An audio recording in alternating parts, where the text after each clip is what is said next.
Se esse vídeo apareceu para você, é porque essa história vai te emocionar e arrepiar. Então, já se inscreve no canal se você gosta desse tipo de história e comenta aí de qual cidade você está assistindo. O sol se despedia no horizonte quando montei no meu cavalo branco. Era apenas mais um dia de rotina silenciosa, cavalgando pelas terras que herdei do meu pai e que ele herdou do pai dele. 43 anos de idade, 25 cuidando desta fazenda sozinho, depois que Maria foi embora. O trovão, assim chamava meu cavalo, pisava firme sobre a terra ressecada. O cheiro de capim seco e poeira subia com cada passada. As cigarras cantavam seu coro eterno, o mesmo som que me acompanhava desde criança, o mesmo som que me lembrava todos os dias da solidão que escolhi carregar. Nada mudava por aqui. O gado pastava nos mesmos lugares, o açude refletia o mesmo céu alaranjado, as cercas precisavam dos mesmos reparos. Era uma vida previsível, segura, uma vida vazia. 3 anos atrás, quando Maria fez as malas, disse que não aguentava mais o silêncio. Você não fala, João, não sorri, é como se tivesse morrido por dentro. Talvez ela estivesse certa. Talvez eu realmente tivesse morrido por dentro quando perdi meus pais no acidente. Talvez tivesse me enterrado junto com eles, naquela terra vermelha do cemitério da cidade. O trovão diminuiu o passo. Algo estava diferente. Um som estranho cortou o ar.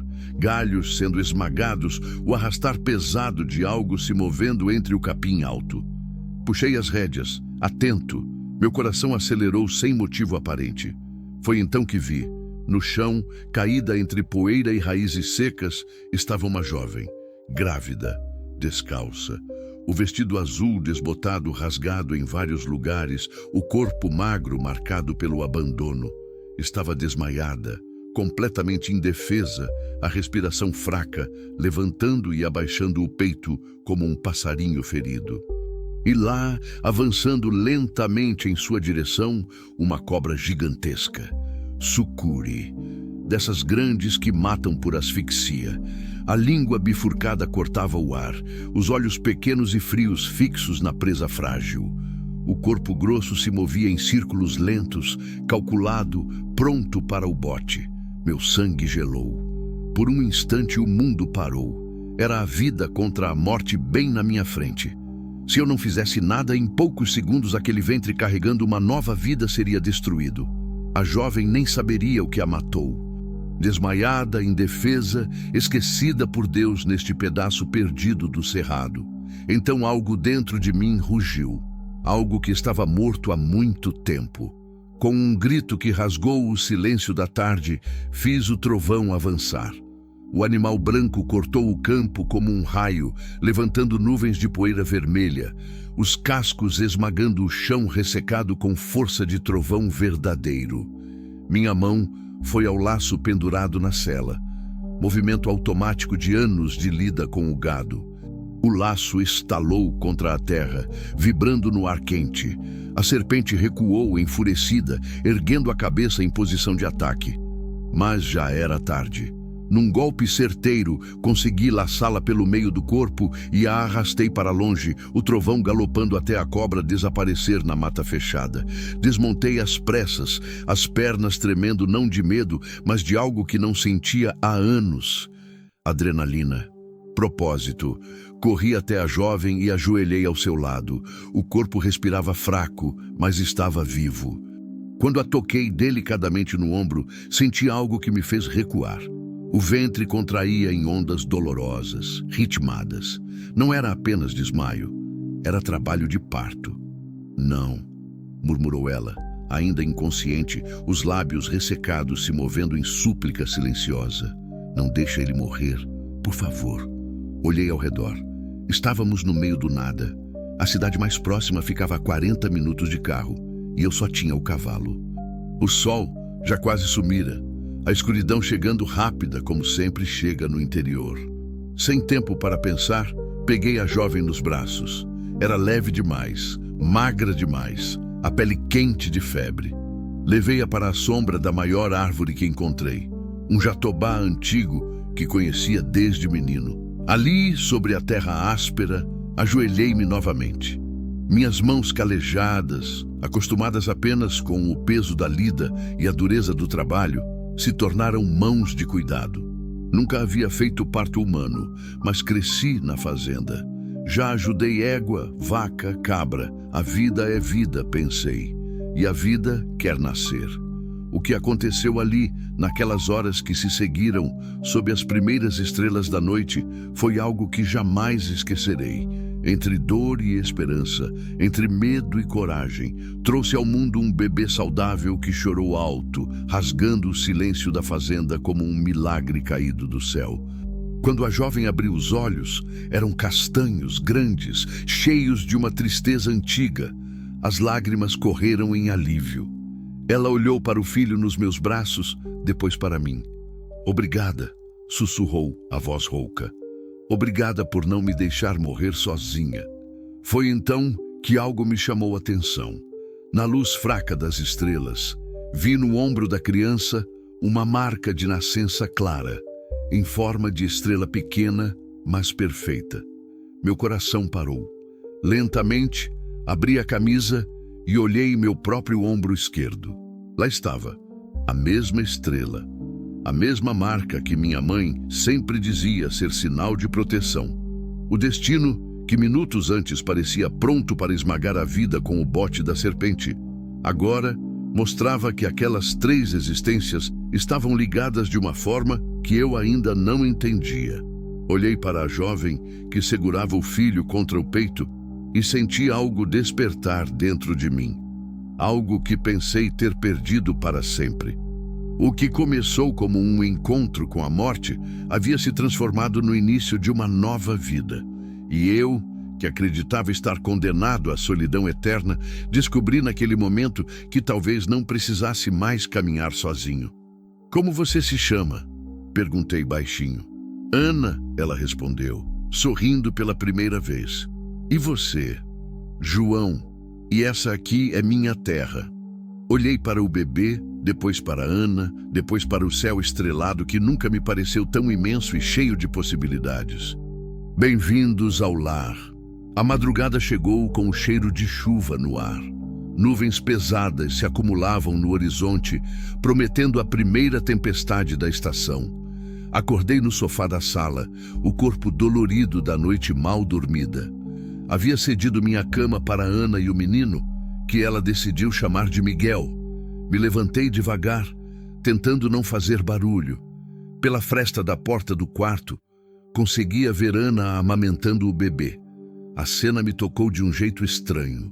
Fazia tanto tempo que não via vida humana dentro desta casa que por pouco não acreditei que fosse real. Fui até a cozinha preparar café. O fogão, a lenha estava frio, as cinzas de ontem ainda espalhadas no chão. Enquanto acendia o fogo, pensei em como tudo mudou em questão de horas. Ontem eu era um homem sozinho, cavalgando por terras vazias. Hoje tinha 2 pessoas dependendo de mim. "João!" A voz de Ana veio baixinha do quarto. "Aqui", respondi, me dirigindo até a porta. "Como estão?" "Ele não para de chorar", ela disse, e pude ouvir o cansaço na voz. "Acho que está com fome, mas meu leite, não sei se é suficiente." Entrei no quarto devagar. Ana estava sentada na beira da cama, o bebê nos braços. À luz do dia, pude ver melhor o estado dela. Magra demais, os ossos do rosto salientes, a pele amarelada de quem não come direito há muito tempo. O vestido rasgado mal cobria o corpo franzino. "Quando foi a última vez que você comeu?" perguntei. Ela baixou os olhos. "Anteontem, acho. Um pedaço de pão que consegui numa padaria da cidade." Senti o peito apertar. "Conseguiu como?" "Implorei", ela disse sem me olhar. "Fiquei na porta esperando alguém ter pena de mim. A cidade, as pessoas passam correndo, sabe? Ninguém para, ninguém vê. É como se a gente fosse invisível." Entendi então. Ana não era daqui. Tinha vindo da cidade.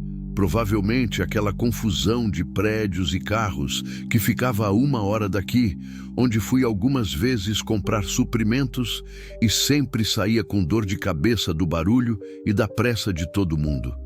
De onde você veio? Perguntei, me sentando na cadeira ao lado da cama. Goiânia. A resposta veio baixa, carregada de dor. Morava com meu namorado, o pai do Miguel. Quando descobriu que eu estava grávida, me botou para fora. Disse que a criança não era dele, que eu era uma vagabunda, que... A voz dela quebrou. O bebê chorou mais forte, como se sentisse o sofrimento da mãe. Você tem família? Perguntei. Tinha. Ana limpou os olhos com as costas da mão. Meus pais morreram num acidente quando eu tinha 15 anos. Fui morar com uma tia, mas ela me expulsou quando engravidei. Disse que não queria mulher de vida fácil na casa dela. O silêncio pesou entre nós. Lá fora, um trovão anunciou a chegada da tempestade. As primeiras gotas começaram a tamborilar no telhado de zinco. Som que sempre me acalmou, mas naquele momento só aumentou a sensação de isolamento que Ana devia estar sentindo. Por isso você estava perdida no campo? Perguntei. Não estava perdida, ela disse, a voz ganhando um tom de dignidade ferida. Estava procurando um lugar para morrer em paz. As palavras me atingiram como um soco no estômago. Olhei para ela, para o bebê, para aquela estrela no ombro pequenino que espelhava a minha própria marca. E agora? Perguntei. O que você quer agora? Ana me olhou pela primeira vez desde que começamos a conversar. Seus olhos castanhos estavam vermelhos de choro, mas havia algo ali. Uma fagulha pequena, quase apagada, mas ainda viva. Quero que meu filho cresça, ela disse. Quero que ele tenha uma chance que eu nunca tive. A chuva aumentou de intensidade. O vento começou a balançar as janelas, fazendo a casa gemer. Uma tempestade de verdade se aproximava. Fique, disse, sem pensar muito. Fique aqui, os dois. Ana me olhou como se não tivesse entendido. Aqui na fazenda, continuei, sentindo as palavras saírem sozinhas. Até você se recuperar, até decidir o que fazer, tem espaço, tem comida, tem sossego. Por quê? Ela perguntou, a voz desconfiada. Você não me conhece, não sabe quem eu sou, de onde venho de verdade. Sei que você quase morreu para dar vida a ele, respondi, apontando para Miguel. Sei que quando estava desmaiada, as únicas palavras que disse foram pedindo para não deixar ele morrer. Isso me basta.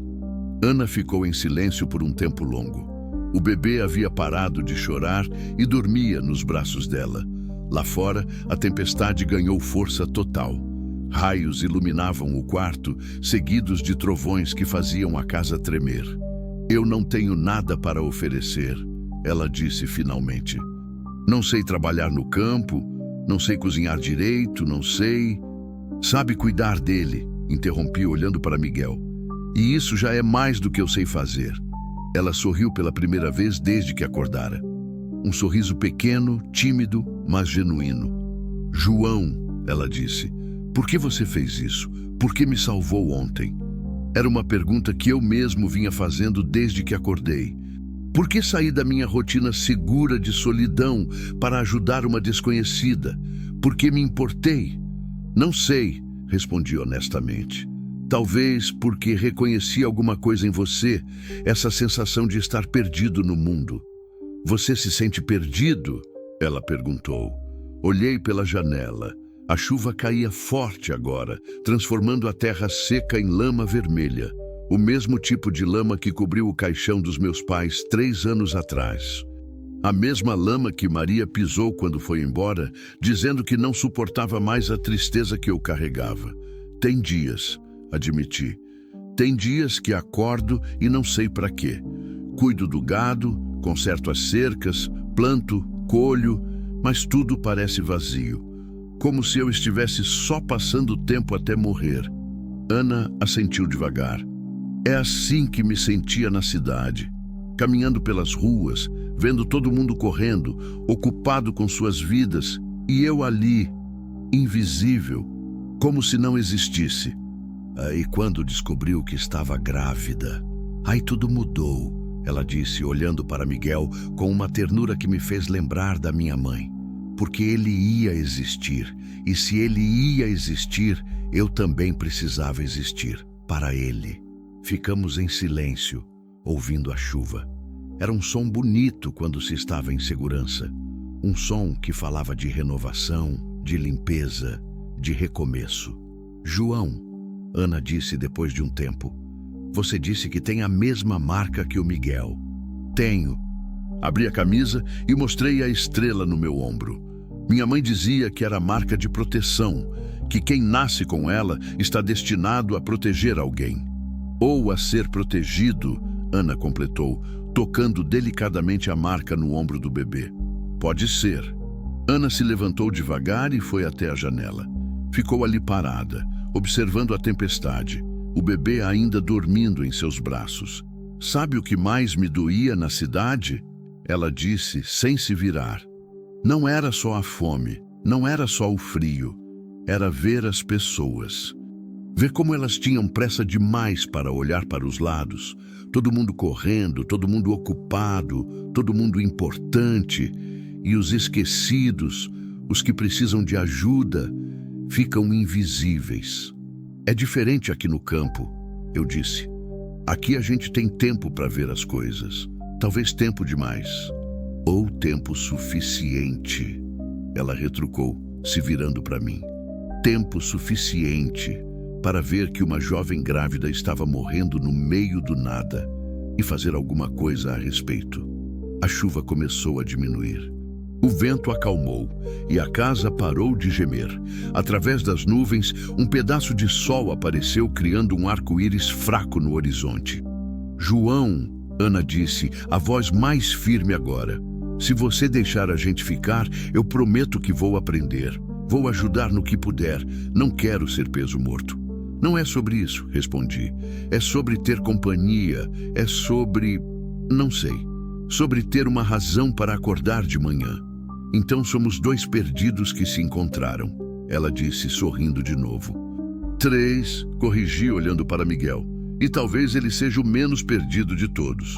Ana riu baixinho. Era o primeiro som alegre que eu ouvia dentro desta casa em 3 anos. Tem uma coisa que eu preciso te contar, ela disse, o sorriso sumindo. Sobre o pai do Miguel. Senti algo gelado descer pela espinha. O que sobre ele? Ele não é só um namorado qualquer. Ele tem problemas com a lei. Gente perigosa. Se ele descobrir onde estou...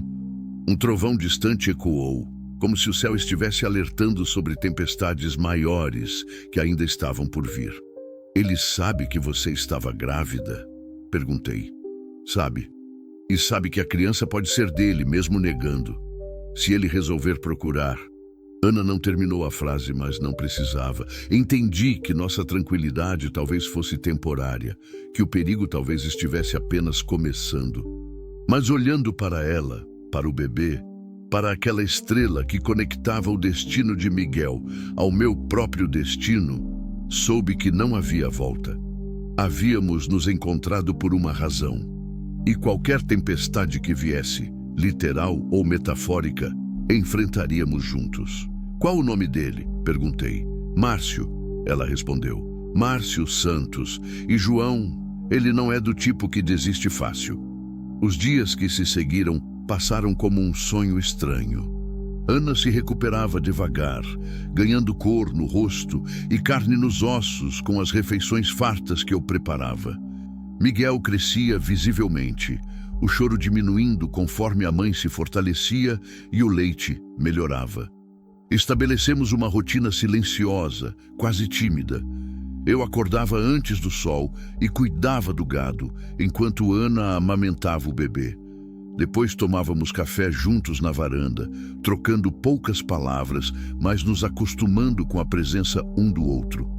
Era estranho ter vozes humanas misturadas ao canto dos bem-te-vis e ao mugido distante das vacas. João, Ana disse numa manhã, enquanto eu consertava uma cerca próxima à casa. Posso ajudar com alguma coisa? Olhei para ela. Estava com um vestido meu que havia adaptado, antigo, de Maria, que ficara esquecido no armário.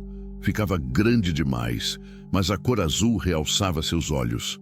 Miguel dormia num improvisado berço que fizera com uma caixa de madeira e cobertores. Não precisa, respondi, martelando um prego torto. Você ainda está se recuperando. Faz uma semana, ela insistiu. Não posso ficar parada para sempre. Na cidade, mesmo grávida, eu trabalhava. Limpava a casa, lavava roupa, qualquer coisa para conseguir uns trocados. A determinação na voz dela me lembrou de minha mãe. A mesma teimosia, a mesma necessidade de se sentir útil. Parei o martelo e a olhei direito. Sabe cozinhar? Perguntei. Sei o básico: arroz, feijão, ovo. Então pode fazer o almoço. Eu sempre como a mesma coisa há 3 anos.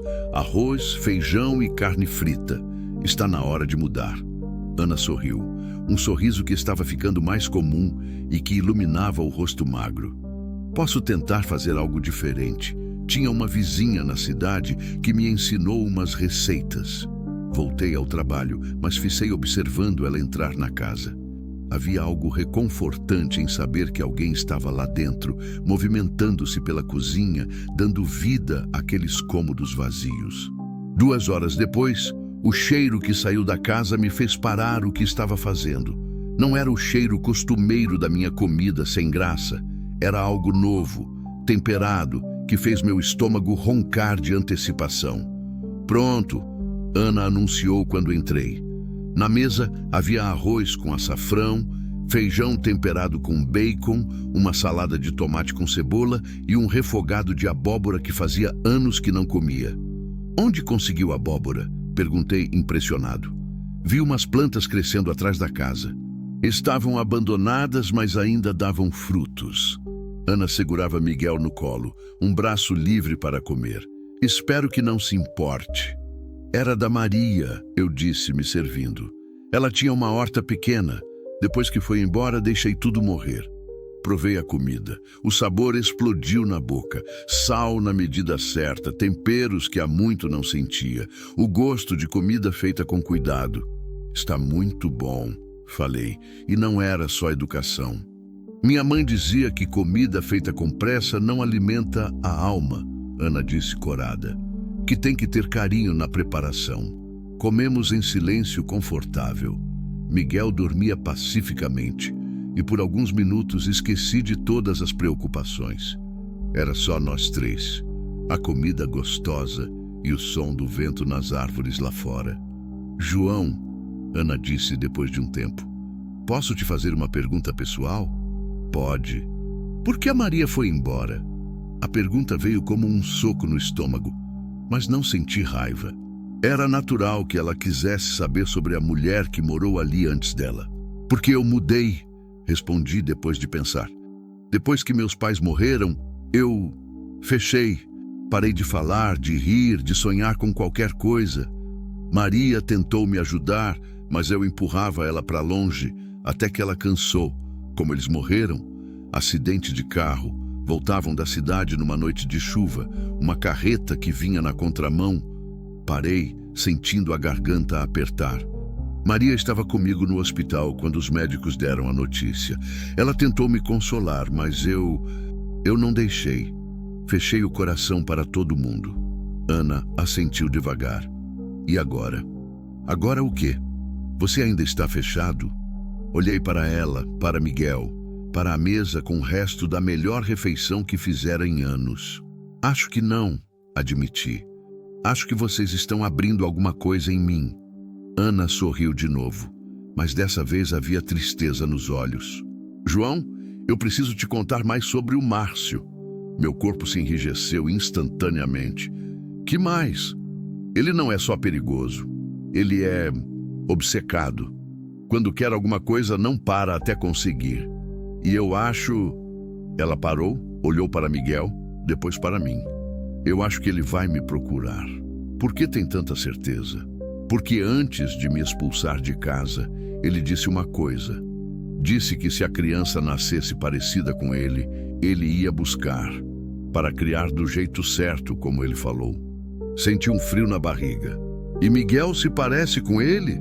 Ana levantou delicadamente a camisa do bebê, mostrando não só a estrela no ombro, mas também outros detalhes que eu não havia notado antes. O formato dos olhos, o jeito como o cabelo crescia na testa, até uma pequena covinha no queixo. Se parece, ela admitiu, a voz tremendo. Se parece muito. Ficamos em silêncio. Do lado de fora, ouvi o motor de um carro na estrada de terra que passava longe da casa. Som comum, mas que dessa vez me fez prestar atenção.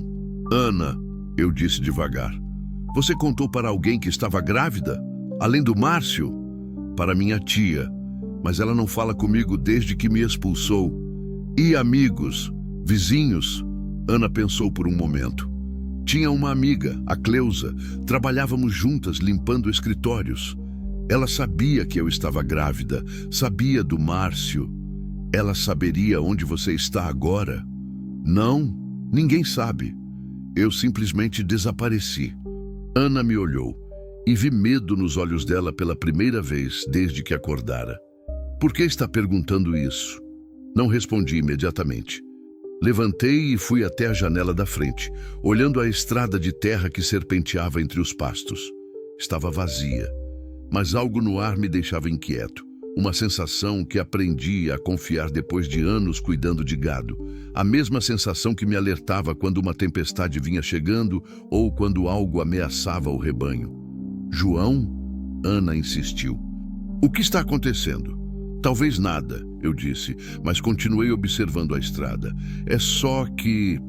Você tem certeza de que ninguém sabe que está aqui? Tenho. Por quê? Porque faz 3 dias que vejo o mesmo carro passando na estrada, sempre no mesmo horário, sempre devagar demais para quem está só de passagem. O rosto de Ana empalideceu. Miguel, como se sentisse a tensão, começou a chorar baixinho. Que tipo de carro? Ela perguntou, a voz quase um sussurro. Civic preto, vidro fumê. Ana fechou os olhos e suspirou profundamente. É ele!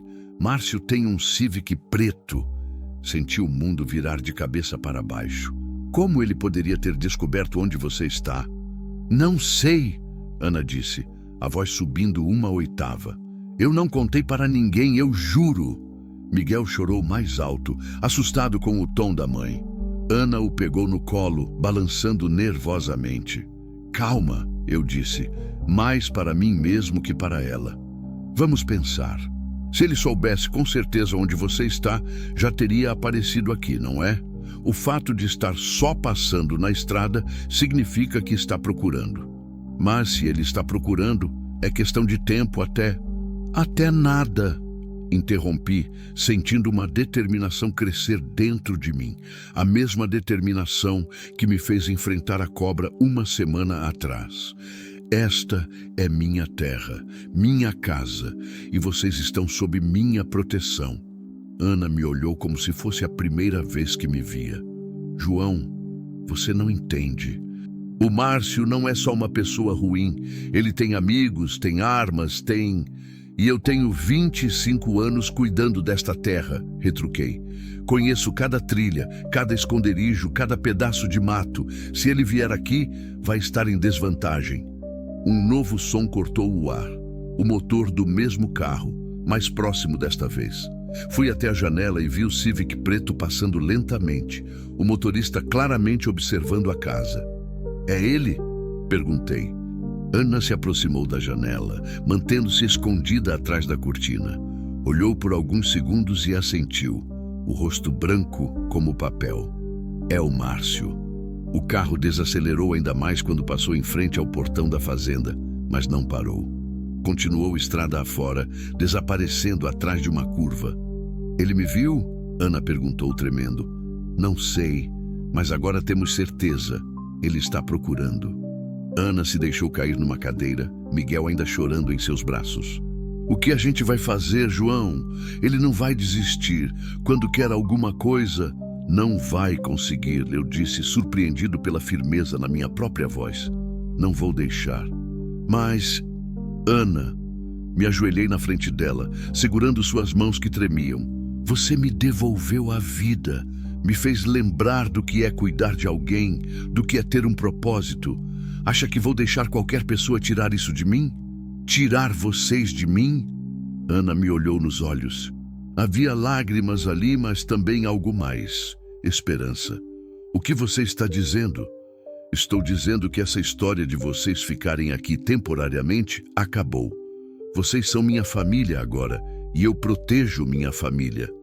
As lágrimas desceram pelo rosto de Ana, mas dessa vez eram de alívio.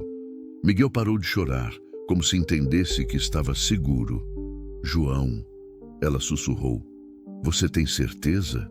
Porque se ficarmos, você vai estar se metendo numa guerra que não é sua. Olhei pela janela mais uma vez.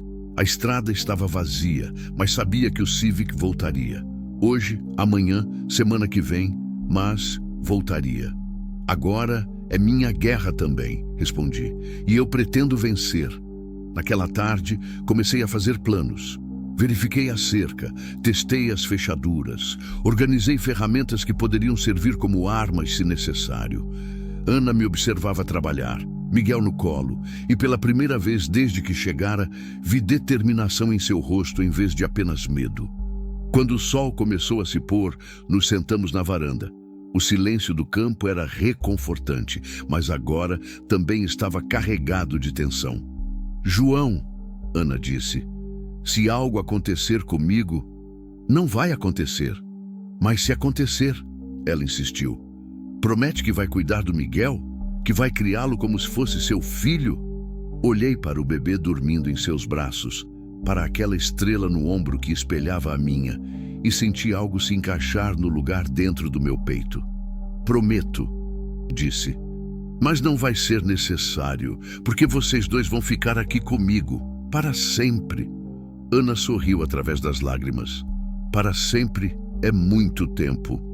É o tempo que eu tenho, respondi segurando a mão dela. E é o tempo que quero dividir com vocês.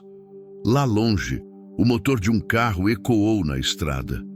Ana se enrijeceu, mas eu apertei sua mão. Deixa ele vir, murmurei. Esta terra já viu muitas tempestades. Vai sobreviver a mais uma. Mas no fundo, sabia que a tempestade que se aproximava seria diferente de todas as outras, porque desta vez eu tinha algo a perder, e isso me fazia mais perigoso do que jamais fora. A madrugada chegou com um silêncio pesado. Acordei no sofá, onde vinha dormindo desde que Ana e Miguel chegaram, mas algo estava errado. O tipo de silêncio que antecede a violência, aprendi a reconhecer esse silêncio quando caçava onça com meu pai. Me levantei devagar, descalço, e fui até a janela. A lua minguante mal iluminava o pátio, mas consegui ver uma sombra que não devia estar ali. Alguém estava parado próximo ao curral, observando a casa. Meu sangue gelou. Peguei a espingarda que guardava atrás da porta, calibre 12, carregada, a mesma que meu pai usava para proteger o gado de predadores. Verifiquei as balas no escuro, os dedos se movendo por instinto. A sombra se mexeu. Lentamente, a figura começou a caminhar em direção à casa. Fui até o quarto onde Ana dormia. Toquei seu ombro delicadamente. Ana, sussurrei. Acorda. Devagar. Ela abriu os olhos imediatamente, como se já estivesse esperando por esse momento. O que foi? Tem alguém lá fora. Pega o Miguel e vai para o banheiro. Tranca a porta e não sai até eu chamar. O medo tomou conta do rosto dela, mas não entrou em pânico. Pegou Miguel com cuidado para não acordá-lo e se dirigiu ao banheiro nos fundos da casa. João, ela sussurrou antes de fechar a porta.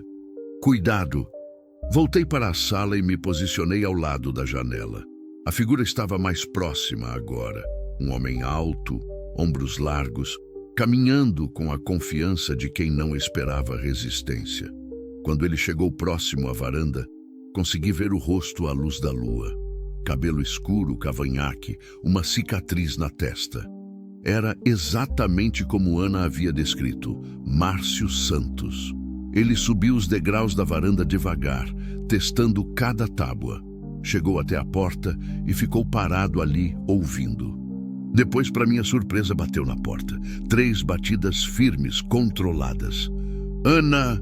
Gritou, a voz áspera cortando o silêncio da madrugada. Sei que você está aí dentro. Vi você na janela outro dia. Fiquei imóvel, a espingarda apontada para a porta. Ana, vim buscar meu filho. Você não pode fugir de mim para sempre. Silêncio. Tá bem? Márcio continuou, agora com um tom mais agressivo. Se você não quer falar comigo, vou falar com o fazendeiro que está te escondendo. 3 batidas mais fortes. Ei, fazendeiro, abre essa porta, quero conversar com você. Respirei fundo e me posicionei melhor. Não tinha escolha. Não precisa bater, respondi mantendo a voz firme. Estou ouvindo. Ah, então você está aí. Que bom. Consegui ouvir o sorriso falso na voz dele.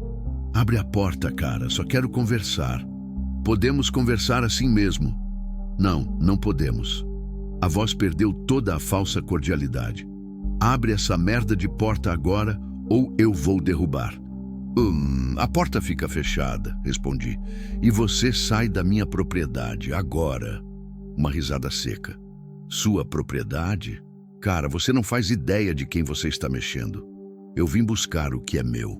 Não tem nada seu aqui. Tenho sim. Tenho uma mulher que fugiu de mim e um filho que é meu sangue. Ela não fugiu, falei, sentindo a raiva crescer.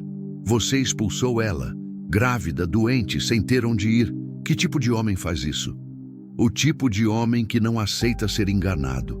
A voz ficou mais próxima da porta. Agora abre essa porta, velho. Não vou pedir de novo. E eu já disse não. O silêncio que se seguiu foi tenso. Conseguia ouvir Márcio respirando do outro lado da madeira. Tá bom, ele disse finalmente. Se é assim que você quer, o primeiro chute na porta fez a casa inteira tremer. Madeira velha, mas resistente. O segundo chute abriu uma rachadura. No terceiro, a fechadura cedeu e a porta se escancarou. Márcio entrou como um tornado, mas parou quando viu a espingarda apontada para seu peito. Calma aí, velho, ele disse, mas manteve as mãos visíveis. Não precisamos chegar a esse ponto. À luz da lâmpada da sala, pude vê-lo melhor. Era exatamente como imaginara. O tipo de homem que impõe respeito através do medo. Músculos definidos, postura agressiva, olhos que calculavam constantemente os próximos movimentos. Sai da minha casa, disse, a espingarda firme nas mãos. Sua casa? Que casa feia, hein, cara? Márcio olhou ao redor com desdém. Ana sempre teve péssimo gosto para homens. Última chance, avisei. Ou o quê? Vai me matar? Ele deu um passo à frente. Por uma vagabunda que você conhece há uma semana? A palavra atingiu algo profundo dentro de mim. Senti o dedo apertar o gatilho involuntariamente. Não fala dela assim. Ah, então é isso? Márcio sorriu, um sorriso cruel. O fazendeirinho se apaixonou pela putinha abandonada? Que fofo. 2 passos para frente. Estava próximo demais agora. Deixa eu te explicar uma coisa, velhão. A Ana é minha, sempre foi. E aquele moleque que ela pariu também é meu. Você é só um otário que ela está usando até encontrar coisa melhor. Você está enganado. Estou? Mais um passo. Então por que ela não contou para você sobre o dinheiro? Meu coração parou. Que dinheiro? Ah, não contou? O sorriso ficou maior. Ana fugiu com 50 mil reais meus, velhão. Dinheiro que ela pegou da gaveta do meu quarto antes de vazar. Você acha que ela veio parar aqui por acaso? O mundo girou. Mentira. É mesmo? Então pergunta para ela. Márcio apontou na direção do banheiro. Vai lá e pergunta sobre a grana que ela roubou. Pergunta se ela não estava procurando um otário para se esconder. A dúvida se infiltrou na minha mente como veneno. Ana havia mentido sobre outras coisas? O desespero na estrada, o parto. Tudo havia sido teatro? Está duvidando, né? Márcio percebeu minha hesitação. É, cara, mulher assim é foda. Te faz acreditar que você é especial, que ela precisa de você. Mas no final é só interesse. Sai daqui, repetindo. mas a voz saiu menos firme. Olha, vou fazer um acordo com você. Márcio abriu as mãos, fingindo boa vontade. Me devolve a Ana e o moleque, junto com minha grana, e eu vou embora. Você nunca mais me vê. E se eu não aceitar? Aí a coisa fica feia. A máscara caiu completamente. Porque eu não vim sozinho, fazendeiro. Tenho 2 caras esperando na estrada e a gente não tem pressa. Senti o suor frio descer pelas costas. Ameaça? Realidade. Você pode ser durão com essa espingarda na mão, mas e quando você estiver dormindo? E quando sair para cuidar do gado? E quando for na cidade buscar suprimentos? As palavras atingiram em cheio. Ele estava certo. Não podia vigiar a casa 24 horas por dia. Pensa bem, velhão. Vale a pena morrer por uma mulher que você conheceu há 1 semana? Uma mulher que roubou e mentiu? Foi então que ouvi um som baixinho vindo do banheiro. Miguel chorando. Márcio ouviu também. Seus olhos se iluminaram. Ah, ele está aí, meu filho. Começou a caminhar na direção do banheiro. Para onde você pensa que vai? Disse, apontando a espingarda. Buscar o que é meu. Não vai tocar neles. Vai atirar em mim, fazendeiro? Márcio parou e me encarou. Vai me matar aqui dentro da sua casa? Porque é isso que vai precisar fazer para me parar. Olhei nos olhos dele e vi a verdade. Ele não estava blefando. Era capaz de qualquer coisa para conseguir o que queria. Além do mais, ele continuou, você atira em mim, meus parceiros vão ouvir, e aí vocês 3 vão ter problemas muito maiores que eu. O choro de Miguel ficou mais alto. Ana tentava acalmá-lo, mas o bebê sentia a tensão no ar. Está vendo? Até o moleque sabe que o papai chegou. Márcio deu mais 2 passos em direção ao banheiro. Eu o acompanhei com a mira da espingarda, mas ele estava certo. Atirar nele só pioraria tudo. Ana! Gritou. Sai daí com meu filho! Agora! Ela não vai sair, respondi. Vai sim, porque se não sair, eu vou quebrar essa porta e arrastar ela pelos cabelos. Foi quando a porta do banheiro se abriu lentamente. Ana saiu com Miguel no colo, o rosto pálido, mas determinado. Havia coragem nos olhos dela, mesmo com o medo estampado. Oi, Márcio, ela disse, a voz mais firme do que eu esperava. Aí sim. Márcio sorriu vitorioso. Vem cá, gatinha, vamos para casa. Não vou voltar com você. A expressão dele mudou instantaneamente. Como é que é? Você me ouviu? Não vou voltar. Ana, a voz saiu perigosa. Não me testa. Ou o quê? Vai me bater? Vai me humilhar? Ana deu um passo à frente, protegendo Miguel. Já fez isso tudo. E eu sobrevivi. Sobreviveu? Você estava morrendo no meio do mato quando eu te achei. Quando ele me achou, Ana corrigiu apontando para mim. E me salvou. Salvou nós 2. Márcio olhou de Ana para mim, depois de volta para Ana. A raiva crescendo no rosto. Então é isso mesmo? Você escolheu esse fazendeiro fracassado em vez de mim? Escolhi uma vida sem medo, Ana respondeu. Escolhi um homem que me trata como pessoa, não como propriedade. E o dinheiro, Ana? Márcio cuspiu as palavras. Vai contar para seu novo namoradinho sobre os 50 mil que você roubou? Ana ficou em silêncio por um momento. Olhou para mim, depois para o chão. É verdade, ela disse baixinho. Eu peguei o dinheiro. Senti o mundo desmoronar, mas Ana continuou. Peguei R$ 500 que estavam na sua carteira para comprar comida porque você não me dava 1 centavo e eu estava com fome. 50 mil? Ela riu amargamente. Se você tivesse 50 mil, não estaria morando naquele buraco fedorento. Sua mentirosa! A mentirosa sou eu? Ana gritou de volta. Quem mentiu sobre ter trabalho? Quem mentiu sobre ter parado de usar drogas? Quem mentiu sobre querer ter um filho? Márcio deu um passo ameaçador em direção a ela, mas esbarrou no cano da minha espingarda. Não se aproxima, avisei. Filho da puta! Ele rosnou para mim. Você não sabe com quem está mexendo. Sei sim. com um covarde que abandona uma mulher grávida. Covarde? Os olhos dele se estreitaram. Vou mostrar quem é covarde aqui. Num movimento rápido, Márcio puxou uma faca da cintura. Antes que eu pudesse reagir, ele agarrou Ana pelo braço e encostou a lâmina no pescoço dela. Agora você larga essa espingarda, fazendeiro, senão vou abrir a garganta da sua namoradinha. Miguel começou a chorar mais alto, sentindo o perigo. Ana tentava se manter firme, mas eu via o terror nos olhos dela. Calma, disse, baixando lentamente a arma. Não precisa machucá-la. Não precisa. Márcio pressionou a faca contra a pele de Ana, que fez uma pequena careta de dor. Ela me humilhou, cara. Me fez de idiota. Acha que vou deixar passar? O que você quer? Quero que ela me peça desculpas, de joelhos. Márcio, de joelhos, gritou, apertando mais a faca. Ana olhou para mim, depois para Miguel, que chorava desesperadamente em seus braços. Lentamente, começou a se ajoelhar. Não, eu disse. Ana, não faz isso. Eu tenho que fazer, ela sussurrou. Pelo Miguel.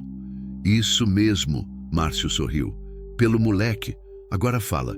Desculpa, Márcio, eu fui uma vagabunda ingrata. Foi quando algo dentro de mim explodiu. A espingarda disparou. O tiro atingiu a parede bem ao lado da cabeça de Márcio, arrancando lascas de madeira. Ele se jogou para o lado, soltando Ana por instinto. Próximo tiro vai ser no peito, avisei, recarregando a arma.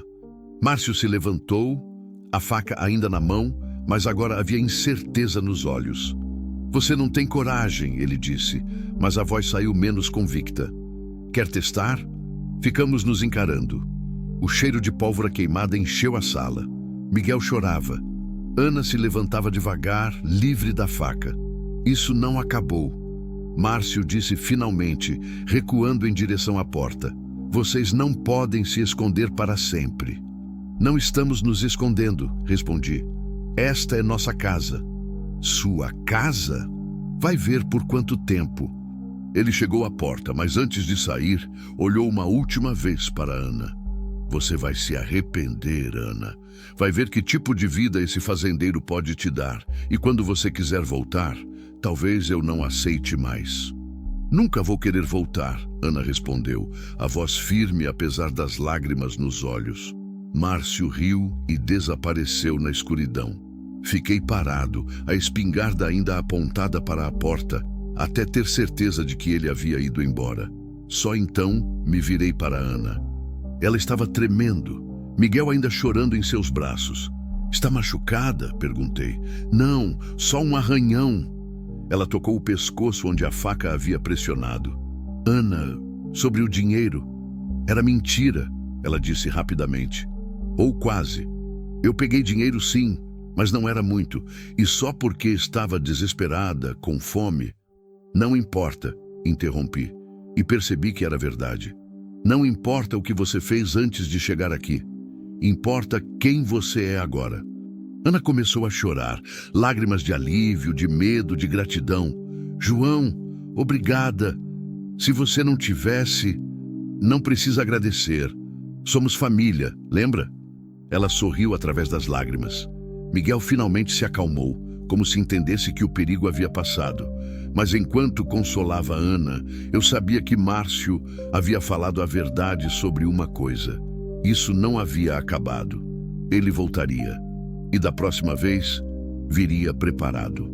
Olhei para a porta despedaçada, para a marca do tiro na parede, para Ana e Miguel em meus braços.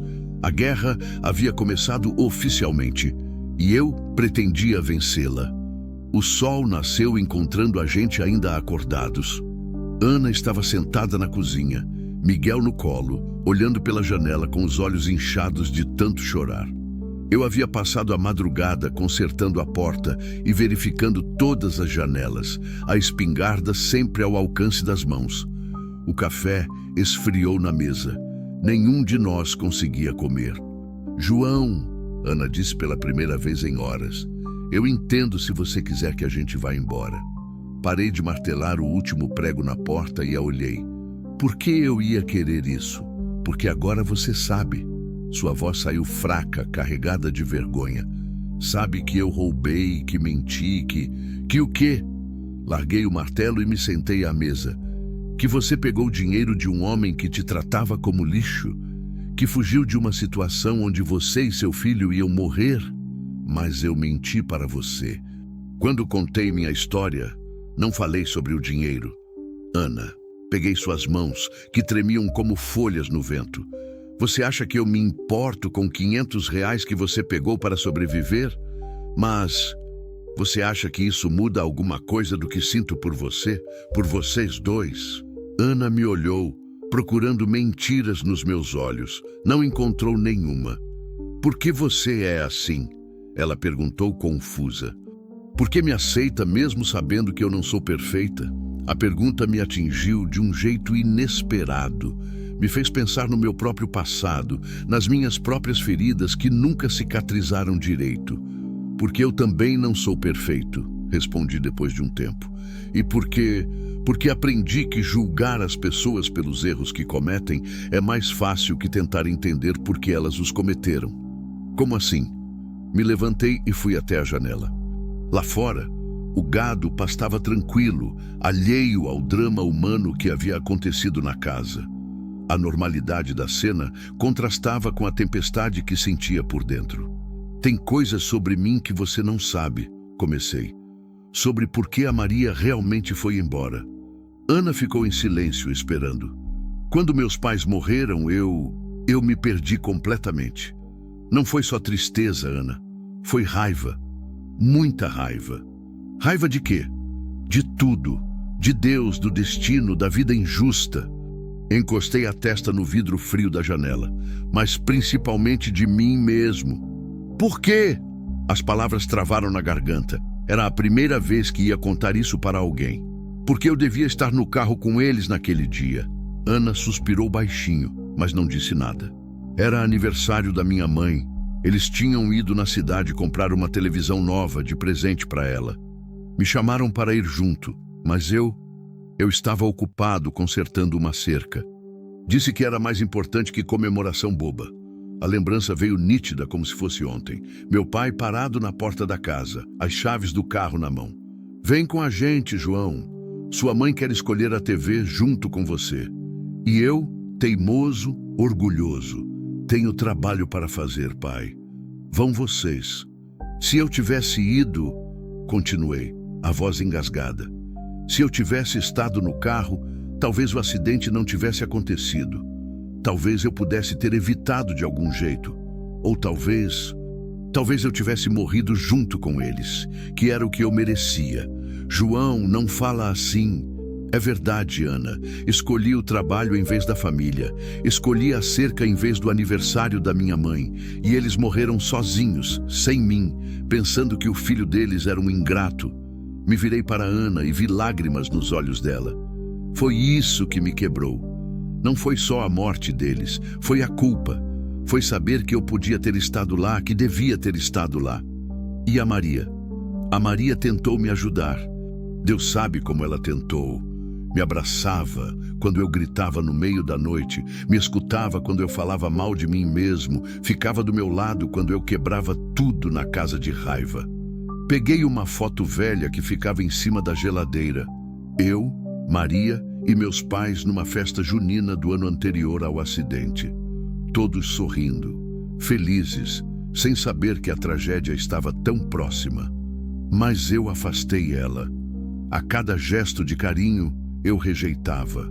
A cada palavra de consolo, eu virava as costas. Porque achava que não merecia ser consolado.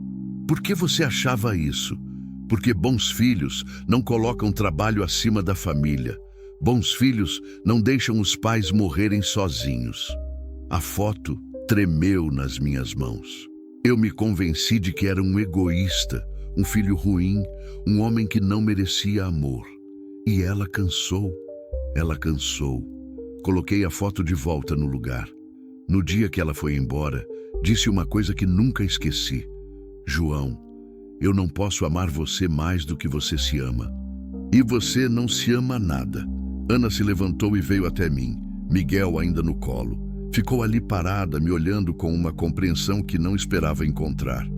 É por isso que você me entende, ela disse baixinho. Porque você também já se sentiu como lixo. Ainda me sinto às vezes. Mesmo depois de tudo que fez por nós, olhei para ela, para Miguel, para aquela pequena família que o destino havia colocado no meu caminho. Vocês me fizeram lembrar de uma coisa que eu tinha esquecido. Admiti. Me fizeram lembrar de como é ter um propósito, de como é proteger alguém, cuidar de alguém, ser necessário. Você sempre foi necessário, João. Só não conseguia ver. Talvez, mas agora eu vejo, e não vou deixar o Márcio ou qualquer pessoa tirar isso de mim. Ana tocou meu rosto com a mão livre. Obrigada por me contar isso, por confiar em mim com suas feridas. Obrigado por não julgar. Como eu poderia? A gente reconhece os feridos, João. A gente se reconhece. Ficamos ali abraçados. Um abraço estranho, com Miguel entre nós, mas que me fez sentir mais completo do que me sentia há anos. Foi quando o telefone tocou. Sobressalto. Quem ligaria para minha casa numa hora dessas? Quase ninguém tinha meu número. Alô? João? Uma voz feminina, conhecida. João, é a Cleusa. Meu sangue gelou. Cleusa, a amiga de Ana da cidade. Cleusa? Como você conseguiu meu número? João, escuta. A voz dela estava alterada, nervosa. Tem um cara aqui procurando a Ana. Um cara perigoso. Ele me ameaçou, disse que sabia que vocês estavam aí. Ana correu até o telefone quando ouviu o nome da amiga. Deixa eu falar com ela, pediu. Passei o telefone. Cleusa, sou eu? Como você está? Ana escutou por alguns segundos, o rosto empalidecendo. Meu Deus, ele fez o que com você? Peguei o telefone de volta. Cleusa, aqui é o João de novo. O que esse homem fez? Ele me bateu, ela disse soluçando. Apareceu no meu trabalho. Disse que sabia que eu era amiga da Ana. Perguntou onde ela estava e quando eu disse que não sabia, ele me deu um tapa na cara na frente de todo mundo. Merda!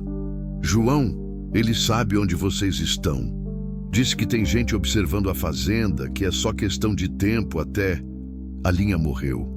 Olhei para Ana, que tinha ouvido tudo. Ele machucou a Cleusa, ela disse, tremendo de raiva e medo. Aquele desgraçado machucou minha amiga por minha causa. Ana, é culpa minha, João. Tudo isso é culpa minha. Eu trouxe essa violência para a sua vida, para a vida da Cleusa. Para! Segurei ela pelos ombros. Não é culpa sua, é culpa dele, do Márcio. Ele é o único responsável pela violência. Mas se eu não tivesse fugido, se você não tivesse fugido, estaria morta. Você e o Miguel. Miguel começou a chorar, como se sentisse a tensão dos adultos. Ana o balançou automaticamente, mas as lágrimas desciam pelo seu rosto. O que a gente vai fazer, João? Ele tem gente vigiando a casa, tem amigos violentos e agora está machucando pessoas inocentes. Antes que eu pudesse responder, um som cortou o ar matinal. Motor de carro. Mais de um. Corri até a janela e vi 3 carros subindo a estrada de terra em direção à casa. O Civic preto de Márcio na frente, 2 outros carros atrás. Merda, murmurei. Ele voltou e trouxe reforços. Ana correu para a janela e viu os carros se aproximando. Meu Deus, João, são muitos. Vai para o quarto, ordenei pegando a espingarda. Tranca a porta e não sai. João, são muitos. Você não pode enfrentar todo mundo sozinho. Os carros pararam no pátio. Contei 6 homens saindo dos veículos. Márcio estava no meio deles, sorrindo como se já tivesse vencido. Ana, vai agora! Gritei. Ela hesitou por um segundo, me olhou como se fosse a última vez, depois correu para o quarto com Miguel. Verifiquei a espingarda. 2 balas. 6 homens. As contas não fechavam. Márcio gritou lá de fora. João, sai daí, cara! Vamos conversar como homens! Olhei pela janela. Alguns dos homens tinham armas visíveis. Uma pistola aqui, um revólver ali. Não vai dar certo resistir, Márcio continuou. São 6 contra 1. Sai daí e ninguém se machuca. Pensei nas opções. Podia tentar resistir e provavelmente morrer. Podia me entregar e torcer para que eles não machucassem Ana e Miguel. Ou podia fazer a única coisa que restava. Peguei o telefone e disquei 190. Polícia, preciso de ajuda urgente. Tenho 6 homens armados invadindo minha propriedade. A voz do atendente se perdeu quando a janela da frente explodiu em cacos de vidro. Uma pedra grande atingiu a parede ao lado da minha cabeça. Chega de enrolação, gritou Márcio. Sai daí agora ou a gente vai entrar. Sabia que a polícia levaria pelo menos 30 minutos para chegar. Não tínhamos tanto tempo. Olhei na direção do quarto onde Ana e Miguel estavam escondidos. Pensei em tudo que havíamos passado juntos, nos últimos dias que me fizeram sentir vivo de novo. Não ia desistir agora. Se Márcio queria uma guerra, ia ter uma guerra. Mas primeiro, precisava proteger minha família. Fui até o quarto correndo. Ana estava sentada no chão, encostada na cama, Miguel apertado contra o peito. Os olhos dela me disseram tudo. Sabia que desta vez podia ser o fim. Ana, escuta bem o que vou falar, disse, ajoelhando na frente dela. Embaixo da cama tem um alçapão. Meu pai construiu durante a época da ditadura para esconder documentos. Desce lá com o Miguel e não sai até a polícia chegar.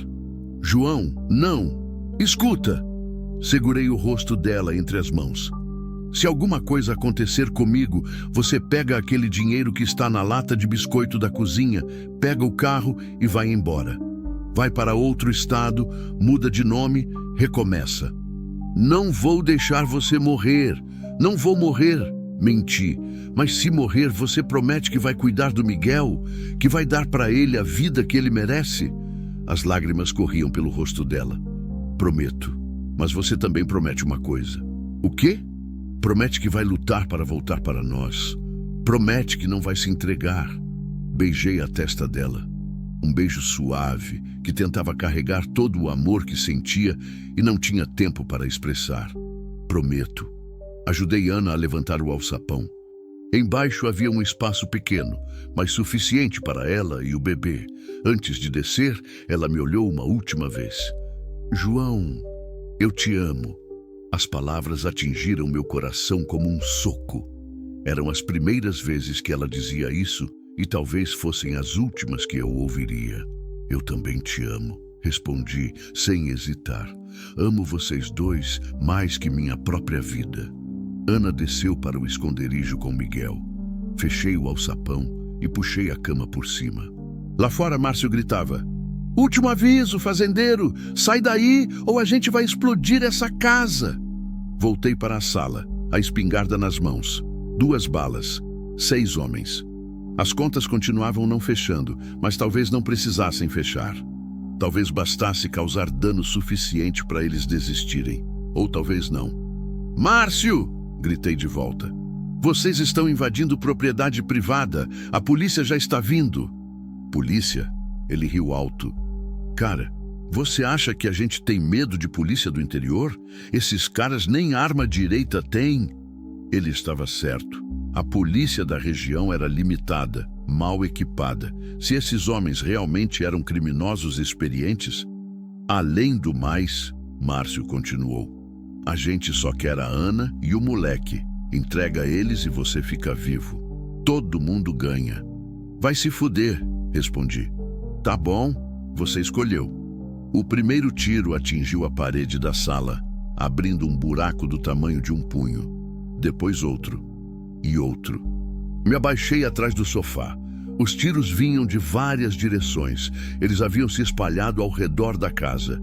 Pensa bem, João, Márcio gritou entre os disparos. Vale a pena morrer por uma mulher que você conhece há 2 semanas? Não respondi. Estava ocupado tentando entender o padrão dos tiros, procurando uma brecha. Ela vai esquecer você em 1 mês, ele continuou. Vai arranjar outro otário para cuidar dela. Os tiros pararam. Silêncio tenso. Sabe o que mais, fazendeiro? Quando eu pegar ela de volta, vou contar tudo sobre você. Como você chorava, como implorava pela vida. Algo dentro de mim estourou. Me levantei e disparei pela janela quebrada. O tiro atingiu o retrovisor do Civic, estilhaçando o vidro. "Filho da puta!" Márcio gritou. "Agora você morreu!" Os tiros recomeçaram, mais intensos. Rastejei até a cozinha procurando outra posição. Tinha uma bala na espingarda, mais algumas na gaveta. Foi quando ouvi um barulho diferente vindo dos fundos da casa. Passos. Alguém estava tentando entrar pela porta da cozinha. Me posicionei atrás da geladeira, a espingarda apontada para a porta. Um homem apareceu. Alto, careca, com uma pistola na mão. Não hesitei. Disparei. O homem caiu no chão da cozinha, gritando e segurando a perna. A pistola voou longe. "Carlos!" Márcio gritou lá de fora. "Carlos, você está bem?" "Ele me acertou!" O homem gritou de volta. "Filho da puta me acertou na perna." Peguei a pistola do homem ferido e verifiquei. Carregada. Agora as chances haviam melhorado um pouco. "Você não sai vivo daí!" Márcio berrou furioso. "Ninguém machuca minha gente e vive para contar." Mais tiros. Desta vez eles estavam tentando derrubar a porta da frente. Madeira rachando, dobradiças gemendo. Olhei para o homem caído na cozinha. Estava perdendo muito sangue, mas ainda vivo. "Quantos são vocês?" Perguntei, apontando a pistola para ele. "Vai se foder." "Quantos?" Insisti, encostando o cano na ferida da perna dele. Ele gritou de dor. "6! Somos 6! Armados? Todo mundo tem arma." A porta da frente cedeu. Passos pesados entraram na casa. "João!" Márcio gritou. "Onde você está, seu covarde?" Me movi silenciosamente pela cozinha, tentando chegar ao corredor. Se conseguisse chegar ao quarto, poderia proteger o alçapão onde Ana e Miguel estavam escondidos. Mas quando cheguei à porta da cozinha, 2 homens estavam me esperando na sala. Trocamos tiros. Eu me joguei atrás da parede. Eles se abaixaram atrás do sofá. "Está cercado, fazendeiro!" Um deles gritou. "Sai daí com as mãos para cima!" Contei mentalmente. O homem ferido na cozinha, 2 na sala, Márcio lá fora. Ainda faltavam 2. Onde estavam? A resposta veio na forma de vidro quebrando no quarto. Meu sangue gelou. Eles estavam entrando pela janela do quarto. Se encontrassem o alçapão... Corri pelo corredor, ignorando os tiros que vinham da sala. Cheguei ao quarto e vi um homem de costas, procurando debaixo da cama. Atirei pelas costas. Ele caiu sem um gemido. "Miguel!" O outro homem que estava com ele gritou. "Miguel!" Esse outro homem se virou para mim, a arma na mão. Atiramos ao mesmo tempo. Senti uma dor aguda no ombro esquerdo. O homem caiu com um tiro no peito. 2 mortos, um ferido, 3 para ir. Mas eu também estava ferido. O sangue escorria pelo braço, encharcando a camisa. A dor era intensa, mas a adrenalina mantinha tudo funcionando. "João!" Márcio havia entrado na casa. "Você matou 2 dos meus homens, filho da puta. Agora eu vou te fazer pagar." Verifiquei a pistola. 3 balas restantes. Me encostei na parede ao lado da porta do quarto, esperando. Os passos se aproximaram. Márcio apareceu na entrada do quarto, arma em punho. Quando me viu, sorriu. Finalmente, concordei. "Cadê a Ana?" "Não está aqui." "Mentira, eu vi ela entrar nesta casa e não vi sair." Márcio olhou ao redor do quarto procurando. Seus olhos se fixaram na cama, ligeiramente fora do lugar. "O que tem debaixo da cama, João?" "Nada." "Vamos ver." Ele começou a se aproximar da cama, mas parou quando ouviu sirenes ao longe. "Polícia," ele disse sorrindo. "Mas ainda dá tempo." Márcio se abaixou e começou a puxar a cama. Eu sabia que tinha segundos antes que ele descobrisse o alçapão. Foi quando tomei a decisão que mudaria tudo. Em vez de atirar em Márcio, corri na direção dele e me joguei por cima da cama. O impacto nos derrubou no chão, as armas voando para longe. Márcio era mais forte, mais jovem e não estava ferido. Ele rapidamente ganhou vantagem na luta, me imobilizando no chão. Agora você vai me dizer onde ela está. Ele disse, as mãos ao redor do meu pescoço. Nunca. Consegui sussurrar. Não? Então vou torturar você até descobrir. As mãos apertaram mais. A visão começou a escurecer. Foi quando ouvi o som mais bonito do mundo. Sirenes de polícia chegando ao pátio. Merda! Márcio soltou meu pescoço e correu para pegar a arma. Mas eu também corri para a minha pistola. Consegui pegá-la primeiro. Quando me virei, Márcio estava apontando uma pistola para mim. Está acabado, Márcio, disse ofegante. A polícia está aqui. Para mim, talvez, mas você não vai viver para ver. Ficamos ali apontando armas um para o outro, o som das sirenes ficando mais alto. Não precisa ser assim, tentei. Se entrega. Ana e Miguel nunca mais vão incomodar você.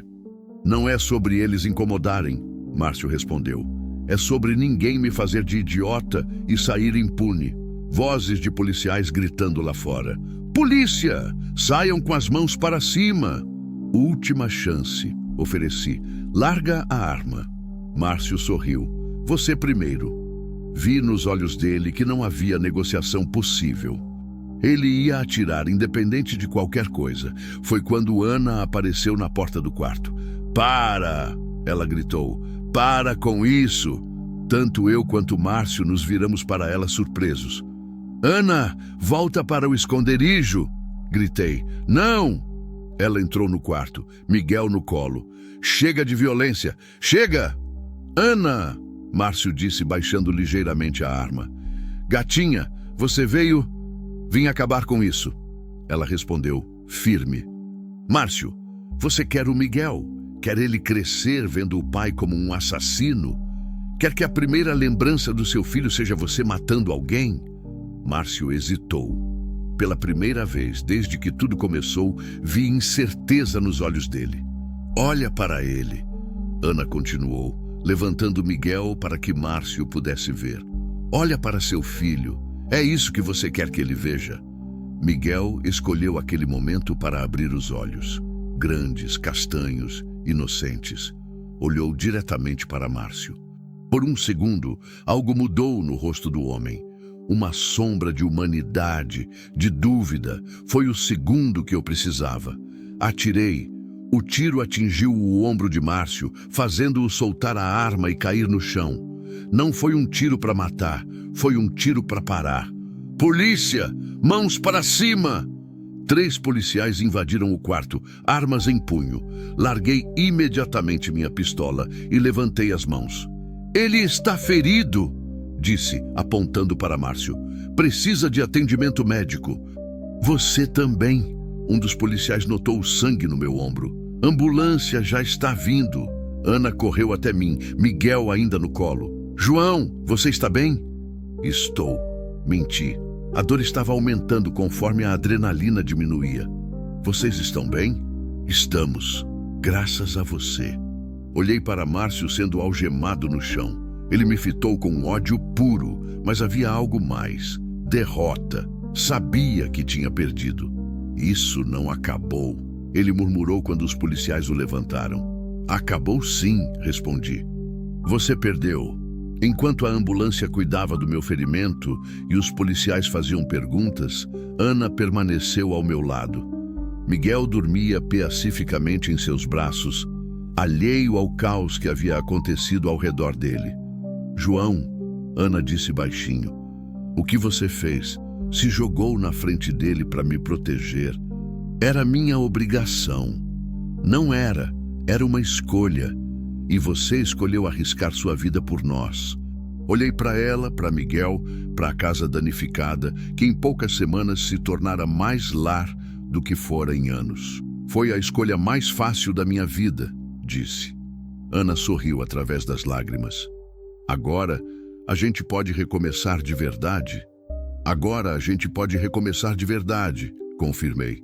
Lá fora, os últimos policiais terminavam de vasculhar a propriedade. Márcio e seus homens estavam sendo levados embora. A ameaça havia acabado. Mas mais importante que isso, eu havia encontrado algo que pensava ter perdido para sempre. Havia encontrado uma família. e desta vez não ia deixar nada nem ninguém tirá-la de mim. 3 dias depois do confronto, ainda sentia a dor no ombro esquerdo latejando como um coração ferido. O médico do hospital da cidade havia dito que eu tivera sorte.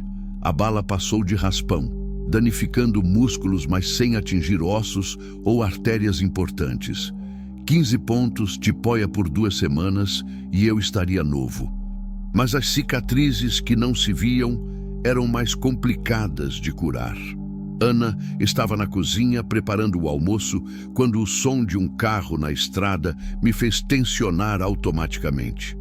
Mesmo sabendo que Márcio e seus homens estavam presos, meu corpo ainda reagia a qualquer motor que se aproximasse da casa. "João", Ana disse, notando minha reação. "É só o carteiro." Ela estava certa. O velho Sebastião parou sua motocicleta na frente da casa, como fazia todas as terças-feiras há 20 anos. "Bom dia, seu João", gritou ele acenando. "Como está o braço?" "Melhorando, Sebastião. Obrigado." Trouxe algumas correspondências e uma encomenda especial. Ele entregou um pacote pequeno junto com algumas cartas. Veio de Goiânia. Ana parou de mexer o feijão no fogão e veio até a porta. Quando viu o remetente no pacote, seu rosto mudou. "É da Cleusa", disse baixinho. Depois que Sebastião foi embora, sentamos na varanda para abrir a correspondência. Ana segurava Miguel no colo. Ele havia crescido visivelmente nas 3 semanas desde que nasceu, ganhando peso e ficando mais esperto a cada dia. Primeiro, abrimos o pacote da Cleusa. Dentro havia um bilhete escrito à mão e algumas fotos. "Ana querida", leu Ana em voz alta, "espero que vocês estejam bem. Vi no jornal sobre o que aconteceu aí. Que susto! Estou mandando umas fotos suas que ficaram comigo. Achei que você gostaria de ter. O machucado no meu rosto já sarou. Não se preocupe." "Aquele desgraçado está preso mesmo?" "Espero que sim. Um beijo grande para você, para o bebê e para o João. Cleusa." As fotos mostravam Ana em tempos mais felizes. Algumas da época em que trabalhavam juntas, outras de festas pequenas com amigos. Em todas elas, Ana sorria, mas era um sorriso diferente do que eu conhecia agora. Nas fotos, o sorriso não chegava aos olhos. "Você parecia triste", comentei, folheando as imagens. "Era triste", Ana admitiu. "Mesmo quando estava rindo, mesmo quando estava com amigos, tinha um vazio dentro de mim, como se estivesse só existindo, sabe? Não vivendo." "E agora?" Ana olhou para Miguel, depois para mim, depois para a paisagem da fazenda se estendendo até o horizonte. "Agora eu sinto que estou viva", disse. "Pela primeira vez na vida, estou realmente viva." Abrimos as outras cartas. Uma era do advogado que cuidava do caso contra Márcio e seus comparsas. Todos haviam sido formalmente denunciados por invasão de domicílio, posse ilegal de armas, tentativa de homicídio e uma série de outros crimes. Márcio especificamente respondia também por ameaça e agressão a Cleusa. "Provavelmente vão ficar presos por uns bons anos", disse depois de ler a carta do advogado. "E depois?" Ana perguntou, uma sombra de preocupação passando pelo rosto. "Depois a gente vê. Mas para você ficar tranquila, estive pensando..." "Pensando o quê?" Peguei um papel que estava no bolso da camisa. Documento que havia buscado no cartório da cidade no dia anterior. Pensando que talvez fosse hora de oficializar algumas coisas. Ana olhou para o papel. Era uma certidão de nascimento em branco, junto com um formulário de registro. "João, o que é isso?" "É para registrar o Miguel oficialmente, com meu nome como pai."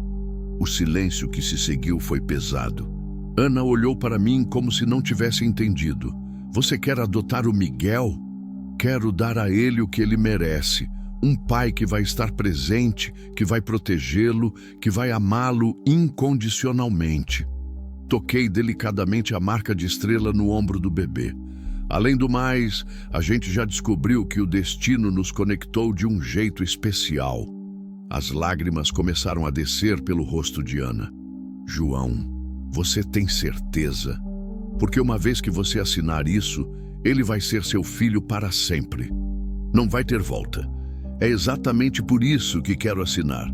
Ana começou a chorar mais forte. Eram lágrimas de alívio, de gratidão, de uma felicidade que ela provavelmente achava que nunca ia sentir. E tem outra coisa, continuei, tirando outro papel do bolso. O que mais? Estive conversando com o padre da cidade sobre casamento. Ana parou de chorar de uma vez. Me olhou como se eu tivesse dito que queria voar para a lua. Casamento? Ana, me ajoelhei na frente dela mesmo com o ombro dolorido. Eu te amo, amo vocês dois mais do que jamais achei que fosse possível amar alguém. Você me devolveu a vida, me fez lembrar de quem eu era antes da dor me consumir. João, não estou pedindo por pena ou por gratidão ou porque você se sente em dívida comigo. Estou pedindo porque quero dividir minha vida com você. Quero acordar todo dia sabendo que você está aqui. Quero envelhecer vendo o Miguel crescer. Quero construir uma família de verdade. Ana me olhou por um longo tempo. Miguel escolheu aquele momento para abrir os olhos e olhar diretamente para mim, como se entendesse o que estava acontecendo. Você tem certeza? Ela perguntou. Porque eu não sou perfeita, João. Tenho cicatrizes, tenho medos, tenho meu coração. Interrompi. E isso é tudo que importa. Ana sorriu através das lágrimas. Então sim, claro que sim. Me levantei e a beijei. Um beijo suave, cheio de promessas, enquanto Miguel ficava entre nós dois como uma bênção pequena e perfeita. Quando? Ela perguntou quando nos separamos. Quando você quiser. Amanhã, semana que vem, mês que vem. Amanhã é cedo demais, mas que tal no mês que vem? Quando você estiver sem a tipóia, quando eu tiver perdido o peso da gravidez? Você está perfeita do jeito que está. Não é por você, ela riu. É por mim. Quero me sentir bonita no meu casamento. Passamos o resto da tarde fazendo planos. Ana queria uma cerimônia simples, só nós, o padre e talvez alguns vizinhos como testemunhas. Eu queria o que ela quisesse. Tem uma coisa que eu preciso fazer antes, disse quando o sol começou a se pôr. O quê? Preciso ir ao cemitério, conversar com meus pais. Ana assentiu, entendendo. Quer que eu vá com você? Quero. Quero apresentar vocês para eles. No dia seguinte, fomos os três ao cemitério da cidade. Era um lugar pequeno, bem cuidado, com uma vista bonita das montanhas ao fundo. Os túmulos dos meus pais ficavam lado a lado, sob a sombra de um ipê amarelo que eles próprios haviam plantado anos atrás. Pai, mãe, disse, ajoelhando na frente das lápides. Quero que conheçam a Ana e o Miguel. Ana se ajoelhou ao meu lado, segurando o bebê. Sei que vocês teriam gostado dela, continuei. Ela tem a força da mãe e a bondade do pai. E o Miguel, ele é especial. Tem até a mesma marca que eu tenho. O vento balançou as folhas do ipê, fazendo algumas flores amarelas caírem sobre os túmulos. Ana segurou minha mão livre. Quero pedir desculpas também, disse, a voz embargada, por não ter ido com vocês naquele dia. Por ter escolhido o trabalho em vez da família, por ter carregado essa culpa todos esses anos em vez de honrar a memória de vocês. Mais flores caíram. Parecia que meus pais estavam nos abençoando. Mas agora eu entendo, continuei. Entendo que vocês não iam querer que eu me destruísse por causa de um acidente.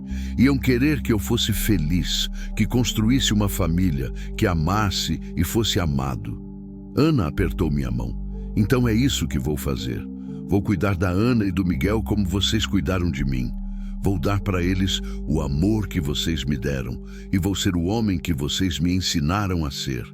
Ficamos ali por um tempo, em silêncio, deixando que a paz do lugar nos envolvesse. Miguel dormia tranquilo, como se entendesse que estava sendo apresentado aos seus avós. Eles aprovariam, Ana disse baixinho. Como você sabe? Porque qualquer pai e mãe que criaram um homem como você só podem ter sido pessoas especiais. Quando voltamos para casa, encontramos uma surpresa esperando por nós. Maria estava sentada na varanda, uma mala pequena ao lado.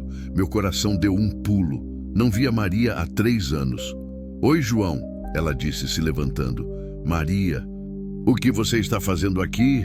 Soube do que aconteceu. Está na cidade inteira. Ela olhou para Ana e Miguel, depois para mim. Vim ver se você estava bem. Houve um momento de tensão. Ana se aproximou de mim, protetiva, enquanto Miguel acordou e começou a chorar baixinho. Ana, disse, essa é a Maria, a mulher de quem te falei. Oi, Ana disse, educada, mas cautelosa. Oi, Maria respondeu. Você deve ser a mulher que salvou o coração do João. A resposta me surpreendeu. Esperava hostilidade, ciúme, ressentimento. Em vez disso, havia gratidão. Posso falar com você? Maria pediu. A sós? Só por um minutinho. Ana hesitou, mas eu assenti. Fica com o Miguel na varanda. Não vamos longe. Maria e eu caminhamos até o curral, onde sempre íamos conversar quando namorávamos. Você está bem? Ela disse. Não era uma pergunta. Estou, finalmente. Ela te fez bem. Consigo ver nos seus olhos. Maria, deixa eu falar. Ela interrompeu. Eu vim aqui para te pedir desculpas. Desculpas? Por ter desistido de você, por não ter lutado mais, por ter ido embora quando você mais precisava de mim. Olhei para ela surpreso. Maria, você não tem nada para se desculpar. Eu que fui um idiota. Eu que te tratei mal, que te afastei. Você estava sofrendo, estava perdido. E eu, em vez de ter paciência, em vez de lutar pelo nosso amor, escolhi o caminho mais fácil. Escolhi ir embora. Você fez o que era melhor para você. Fiz o que era mais fácil para mim. E me arrependo disso até hoje. Ficamos em silêncio por um momento. João, ela continuou, quando soube que você quase morreu defendendo uma mulher e um bebê que não eram nem da sua família, eu entendi que você sempre teve um coração bom, sempre foi capaz de amar, de se sacrificar. Eu que não soube despertar isso em você. Maria, a Ana conseguiu. Ela despertou o homem que eu sempre soube que existia dentro de você. E eu sou grata a ela por isso. Olhei na direção da casa onde Ana estava brincando com Miguel na varanda. Você veio aqui só para isso? Vim para ter certeza de que você estava bem e para te desejar felicidade. Maria sorriu, um sorriso triste, mas sincero. Soube que vocês vão se casar. Notícia anda rápido numa cidade pequena. Anda, e eu queria que você soubesse que você tem minha bênção. Vocês merecem ser felizes. Obrigado, Maria. Isso significa muito. Cuida bem dela, João. E deixa ela cuidar bem de você também. Vou cuidar. Maria se virou para ir embora, mas parou. João, uma última coisa. Fala. Seus pais ficariam orgulhosos do homem que você se tornou. Com essas palavras, ela se dirigiu ao carro e foi embora. Fiquei ali parado, vendo ela desaparecer na estrada de terra, sentindo uma paz que não sentia há anos. Era como se um ciclo tivesse se fechado. Quando voltei para a varanda, Ana estava me esperando com uma expressão curiosa. Tudo bem? Ela perguntou. Tudo perfeito, respondi, pegando Miguel no colo. Ela veio se despedir e nos desejar felicidade. Ela parece ser uma boa pessoa. Só não éramos bons um para o outro. Não da forma que você e eu somos. Ana sorriu e me beijou. Te amo, João. Também te amo. Naquela noite, depois que Ana e Miguel dormiram, saí para a varanda e fiquei olhando as estrelas. Era uma noite clara, sem nuvens, e a Via Láctea se estendia como uma estrada brilhante pelo céu. Pensava em como a vida pode mudar rapidamente.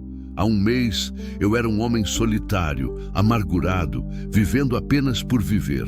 Hoje, era um homem com uma família, com propósito, com futuro. A marca de estrela no meu ombro começou a coçar levemente, algo que acontecia de vez em quando desde criança. Minha mãe sempre dizia que isso significava que mudanças importantes estavam chegando. Desta vez, Ela estava certa. As mudanças já haviam chegado e eram melhores do que eu jamais sonhara. Lá dentro da casa, ouvi Miguel começar a chorar baixinho. Ana se levantou para cuidar dele, cantarolando uma canção de ninar que aprendi a amar. Entrei e fui ajudá-la, porque agora éramos uma família, e famílias cuidam umas das outras. Teve pesadelo? Ana perguntou, balançando Miguel. Não, respondi, abraçando os dois. Estava só pensando em como somos sortudos. Sortudos? De termos nos encontrado, de estarmos aqui, juntos, vivos. Ana encostou a cabeça no meu ombro bom. Não foi sorte, João, foi destino. Olhei para a estrela no ombro de Miguel, depois toquei a minha própria marca. Pode ser que você esteja certa, disse. E pela primeira vez em anos, não tinha medo do que o amanhã poderia trazer, porque sabia que qualquer coisa que viesse, enfrentaríamos juntos, como uma família. 6 meses depois do dia em que encontrei Ana desmaiada no campo, acordei com o som que havia se tornado música para meus ouvidos. Miguel rindo na cozinha enquanto Ana preparava o café da manhã. A tipóia tinha saído há muito tempo. A casa tinha uma porta nova, janelas reparadas e até mesmo uma ampliação, um quartinho pequeno mas aconchegante para Miguel, pintado de azul claro com desenhos de estrelas que Ana havia feito na parede. Me levantei e fui até a cozinha. Ana estava sentada na cadeira, dando mamadeira para Miguel, que já estava gordinho e esperto. Quando me viu, ela sorriu. Aquele sorriso que chegava aos olhos e iluminava todo o rosto. Bom dia, marido, disse ela. Bom dia, esposa, respondi beijando sua testa. Havíamos nos casado 2 meses atrás, numa cerimônia simples na igreja da cidade. Ana usou um vestido branco simples que havíamos comprado numa loja de Goiânia, e eu vesti o único terno que possuía, o mesmo que usei no enterro dos meus pais, mas que naquele dia ganhou um significado completamente novo. O padre Fernando, que me conhecia desde criança, chorou durante a cerimônia. Nunca pensei que veria este dia, disse depois, João sorrindo de verdade novamente. Miguel havia sido registrado oficialmente como meu filho 1 semana antes do casamento. Ver meu nome na certidão de nascimento dele foi uma das emoções mais fortes da minha vida. Miguel Pereira da Silva, meu filho. Que horas é a consulta do Miguel? Perguntei, servindo café. 10 horas. Dr. Carlos quer verificar o peso e as vacinas. Sentei-me à mesa e observei minha família. Miguel tinha crescido muito. Já segurava a própria cabeça, sorria quando falávamos com ele e havia começado a emitir sons que Ana jurava serem tentativas de dizer papai e mamãe. João, Ana disse, interrompendo meus pensamentos, tenho uma novidade para te contar. Que novidade? A Cleusa ligou ontem à noite quando você estava no curral. Ela quer vir nos visitar no mês que vem. Que bom, vai ser bom conhecê-la pessoalmente. E tem mais uma coisa. Ana pausou, um sorriso misterioso no rosto. Ela não vem sozinha. Como assim? Ela está namorando. Um cara da cidade, advogado. E sabe qual foi a primeira coisa que ela disse quando contei nossa história para ele? O quê? Que quer ser igual ao João, que quer encontrar alguém para proteger e amar. A informação me tocou de um jeito inesperado. Sério? Sério. Ela disse que nossa história deu esperança para ela, que se 2 pessoas feridas como nós puderam se curar e ser felizes, então ela também podia. Refleti sobre isso enquanto tomava café.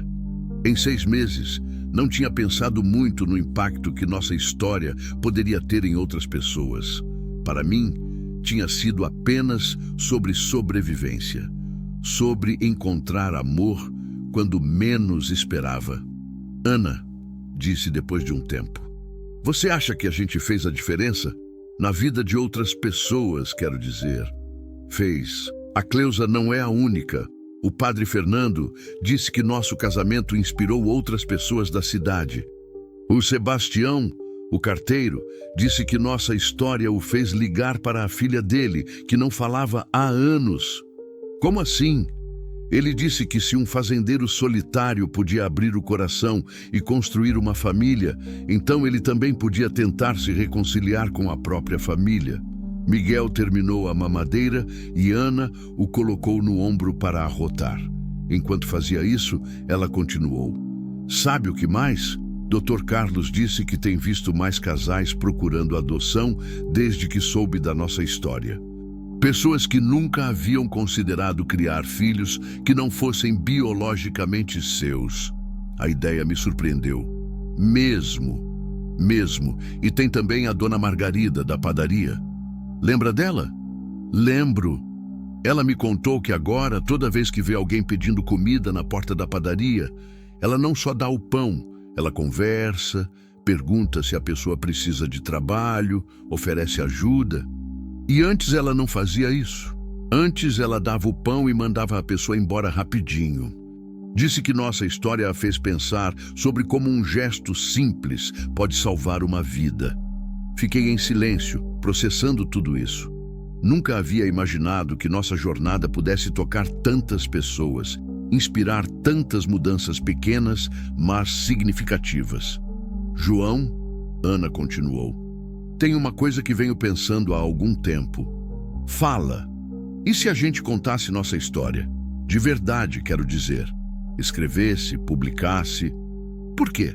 Porque talvez outras pessoas precisem ouvir que é possível recomeçar, que é possível encontrar amor depois da dor, família depois da solidão, esperança depois do desespero. A sugestão me deixou desconfortável. Ana, nossa história é nossa, é privada. É nossa sim, mas os sentimentos que vivemos, a dor, o medo, a solidão, isso não é só nosso.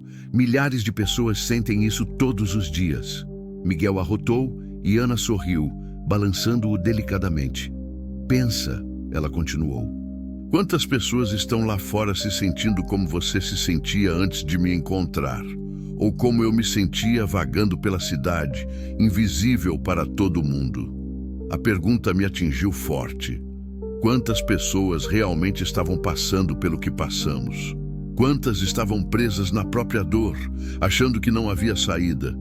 Não sei se saberia como contar, admiti. A gente não precisa ser escritores profissionais. A gente só precisa ser honestos. Levantei da mesa e fui até a janela. Lá fora, o gado pastava tranquilo, o sol esquentava a terra e a vida seguia seu ritmo natural. Mas agora eu via tudo diferente. Onde antes via apenas rotina, agora via beleza.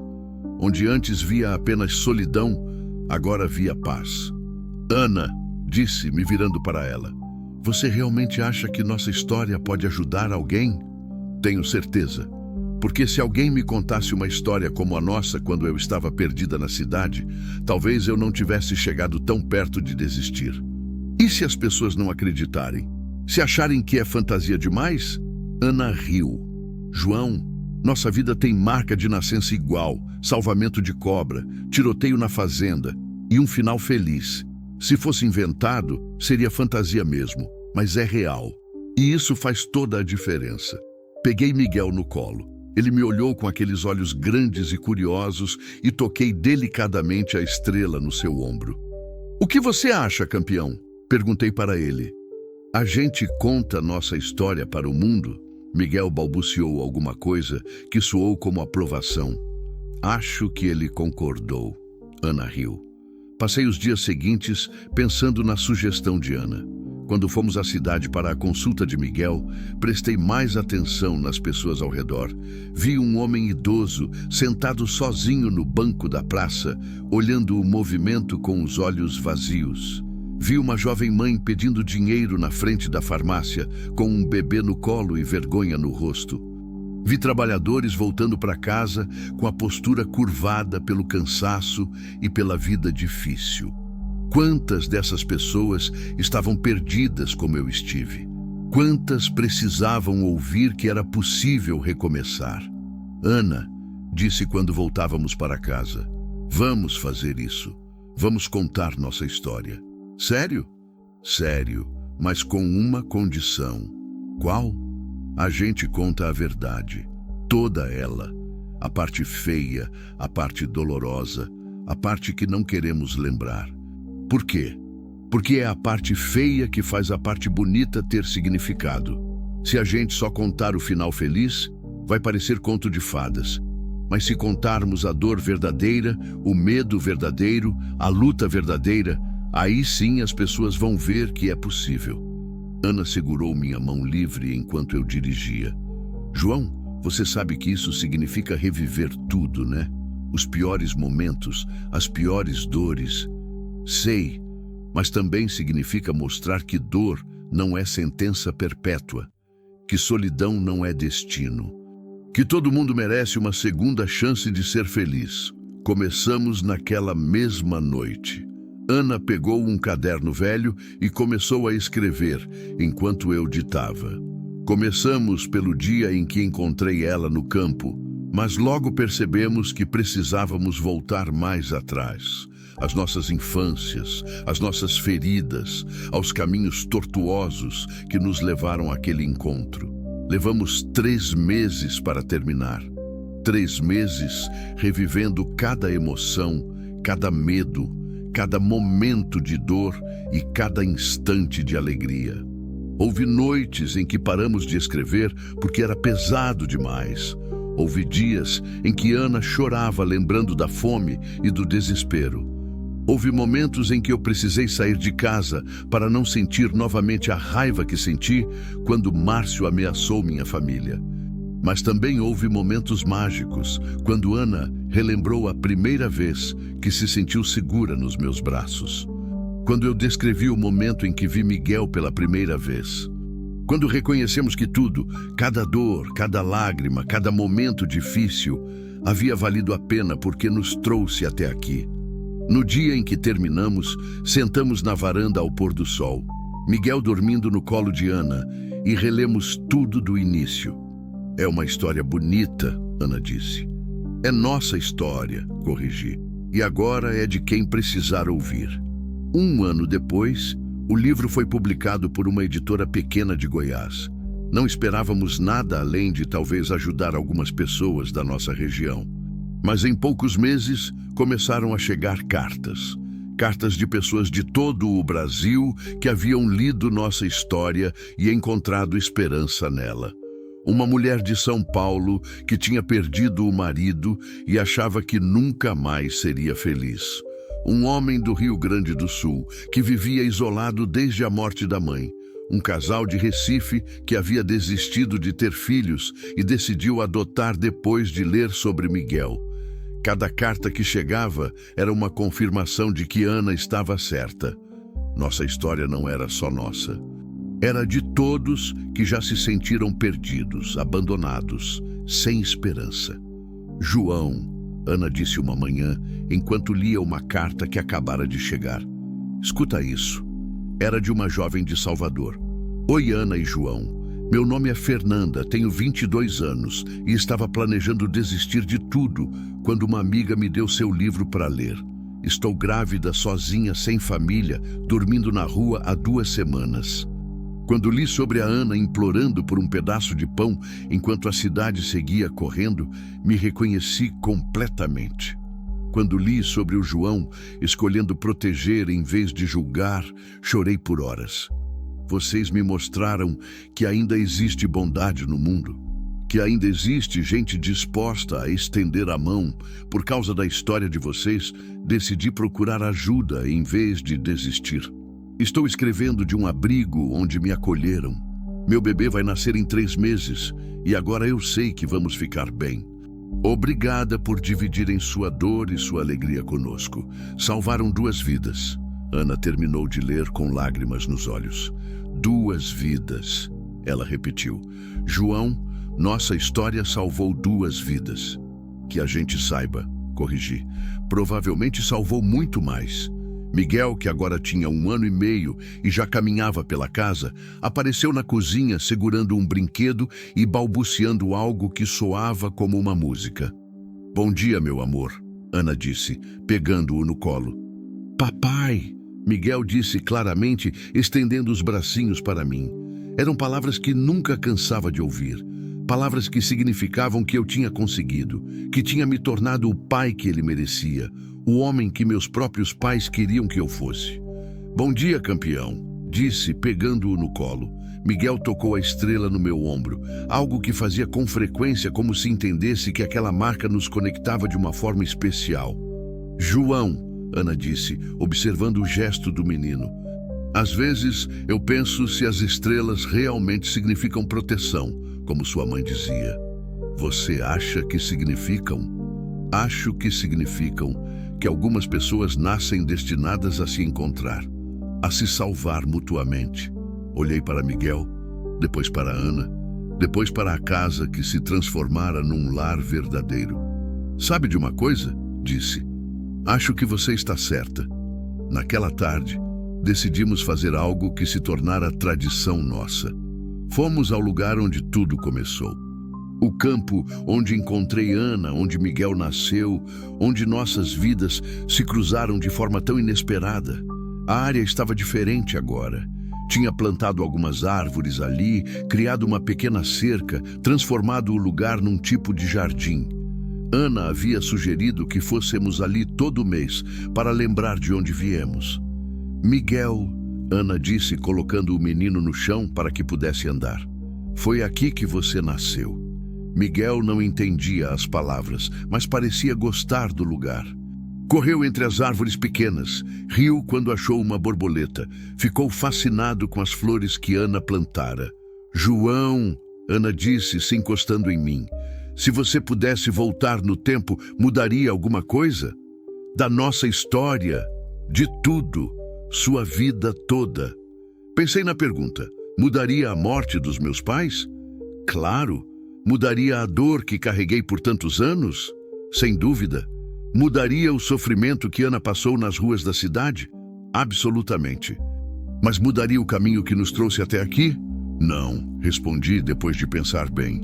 Não mudaria nada. Mesmo sabendo de toda a dor que passou? Mesmo sabendo.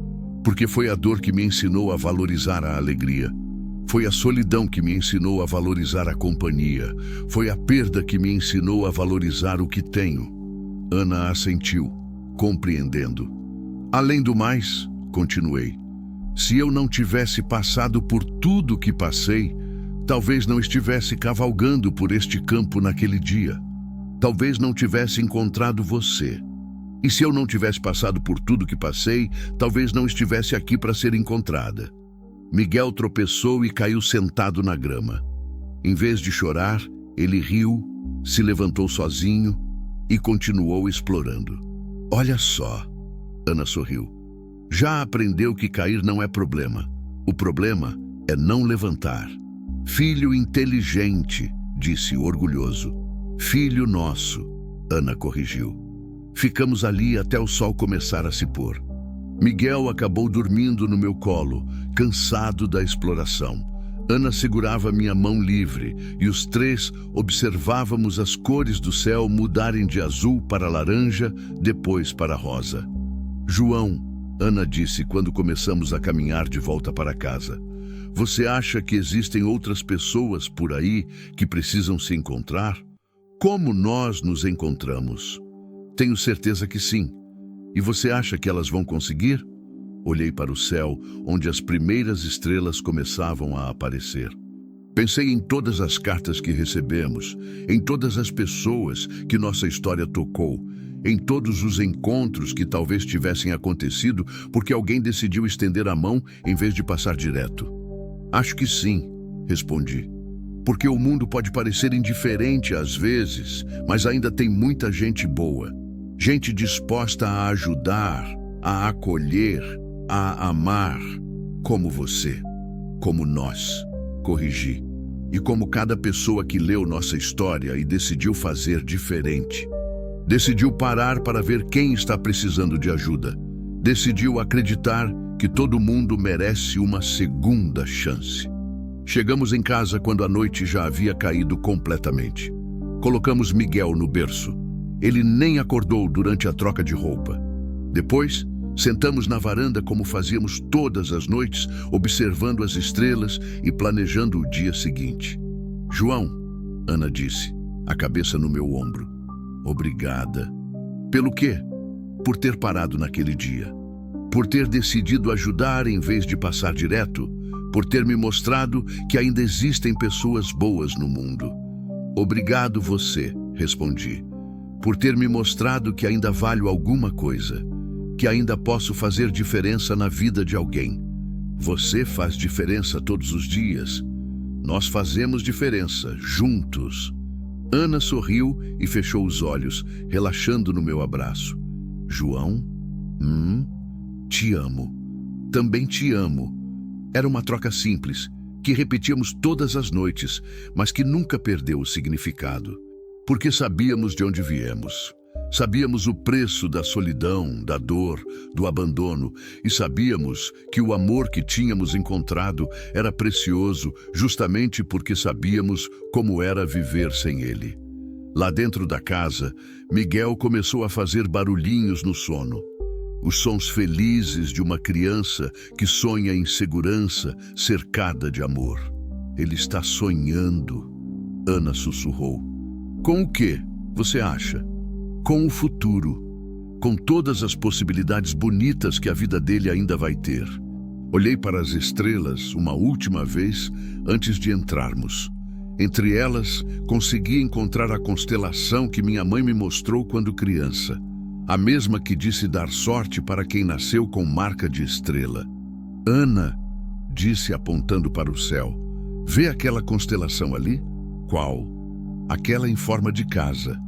Ana olhou para onde eu apontava. Vejo. Minha mãe dizia que era o lar de todas as pessoas que se encontram por destino. O lugar onde as almas se reconhecem antes de nascer. Bonito, Ana murmurou sonolenta. É onde a gente se encontrou primeiro, disse. Muito antes de nascer, muito antes da dor, muito antes de tudo. Nossas almas já sabiam que iam se encontrar. E o Miguel? O Miguel também estava lá, esperando pelo momento certo de chegar. Ana sorriu, sem abrir os olhos. Gosto dessa ideia. Então, vamos acreditar nela. Entramos em casa e fomos dormir. Do lado de fora, o vento balançava as árvores, cantando a música noturna do campo. Do lado de dentro, uma família dormia em paz, sabendo que o amor que havia encontrado era real, duradouro e mais forte que qualquer tempestade que pudesse vir. E em algum lugar do mundo, alguém estava lendo nossa história e descobrindo que não estava sozinho, que era possível recomeçar, que todo fim também pode ser um novo começo. Porque às vezes, quando menos esperamos, a vida nos dá exatamente o que precisávamos o tempo todo, uma segunda chance de ser feliz. Uma razão para acreditar que o amanhã pode ser melhor que o ontem e alguém para dividir a jornada.